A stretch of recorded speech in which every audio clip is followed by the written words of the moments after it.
ಇನ್ನು ಮಧ್ಯ ಕರ್ನಾಟಕದ ಗದ್ದುಗೆ ಹಿಡಿಲಿಕ್ಕೆ ಬಿಜೆಪಿ ಕಾಂಗ್ರೆಸ್ ನಡುವೆ ಸಾಕಷ್ಟು ಕಸರತ್ತು ನಡೀತಾ ಇದ್ದಾವೆ. ದಾವಣಗೆರೆಯಲ್ಲಿ ಇನ್ನೂ ಕೂಡ ಬಂಡಾಯದ ಬಿಸಿ ಶಮನ ಆದಂತೆ ಕಾಣಿಸ್ತಾ ಇಲ್ಲ ಕಾಂಗ್ರೆಸ್ ಪಾಲಿಗೆ. ಸಾದಿಕ್ ಪೈಲ್ವಾನ್ ಏನೋ ಈಗ ಮನವೊಲಿಕೆಗೆ ಅವರು ಸೈ ಅಂತ ಹೇಳಿದ್ದಾರೆ. ಸಾದಿಕ್ ಪೈಲ್ವಾನ್ನನ್ನು ಮನವೊಲಿಸಿದ್ರೂ ಕೂಡ ಸಮುದಾಯದ ಆಕ್ರೋಶ ಇನ್ನೂ ಕಮ್ಮಿ ಆಗಿಲ್ಲ. ಅಲ್ಪಸಂಖ್ಯಾತ ಮತಗಳನ್ನು ಹಿಡಿದಿಟ್ಕೊಳ್ಳೋದೇ ಈಗ ದೊಡ್ಡ ಸವಾಲಾಗಿದೆ ಕಾಂಗ್ರೆಸ್ಗೆ.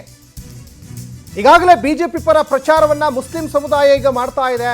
ಅಲ್ಪಸಂಖ್ಯಾತ ಸಮುದಾಯಕ್ಕೆ ಅನ್ಯಾಯವಾಗಿದೆ ಅಂತ ಸಾದಿಕ್ ಪೈಲ್ವಾನ್ ಅವರು ನನಗೆ ಟಿಕೆಟ್ ಕೊಡಿ ಅಂತ ಹೇಳ್ತಾ ಇದ್ರು. ಟಿಕೆಟ್ ಕೊಟ್ಟಿಲ್ಲ ಅಂದಾಗ ನಾನು ಬಂಡಾಯ ಅಭ್ಯರ್ಥಿಯಾಗಿ ಕಣಕ್ಕಿಳಿತೀನಿ ಅಂತ ಹೇಳ್ತಾ ಇದ್ರು.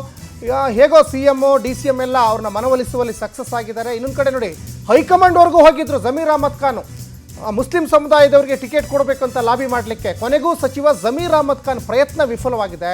ರಾಜ್ಯ ನಾಯಕರ ನಡೆಗೆ ಸಚಿವ ಜಮೀರ್ ಮುನಿಸ್ಕೊಂಡ್ರ. ದಾವಣಗೆರೆಯಲ್ಲಿ ಪ್ರಚಾರಕ್ಕೆ ತೆರಳದೆ ಸಚಿವ ಜಮೀರ್ ಈಗ ಸೈಲೆಂಟ್ ಆಗಿದ್ದು ನೋಡ್ತಾ ಇದ್ರೆ, ಇಲ್ಲ ಒಂದು ಕಡೆ ಸಾದಿಕ್ ಪೈಲ್ವಾನ್ನ ಕೋಪ ಕಮ್ಮಿ ಆದರೂ ಜಮೀರ್ ಕೋಪ ಕಮ್ಮಿ ಆದಂತೆ ಕಾಣಿಸ್ತಾ ಇಲ್ಲ. ಆದರೆ ಅವರು ನಮ್ಮ ಕಾಂಗ್ರೆಸ್ ಪಕ್ಷದವರು ನಮಗೆ ಕಡೆಗಣಿಸಿದಾಗ ಈಗ ದಾವಣಗೆರೆ ದಕ್ಷಿಣ ವಿಧಾನಸಭಾ ಕ್ಷೇತ್ರದ ಉಪಚುನಾವಣೆಯ ಕಾವು ದಿನದಿಂದ ದಿನಕ್ಕೆ ರಂಗೇರ್ತಾ ಇದೆ. ಒಂದು ಕಡೆ ಮುಸ್ಲಿಂ ಸಮುದಾಯದವರು ನಮಗೆ ಟಿಕೆಟ್ ಕೊಡಬೇಕು ಅಂತ ಸಾಕಷ್ಟು ಲಾಬಿ ಮಾಡ್ತಾ ಇದ್ರು.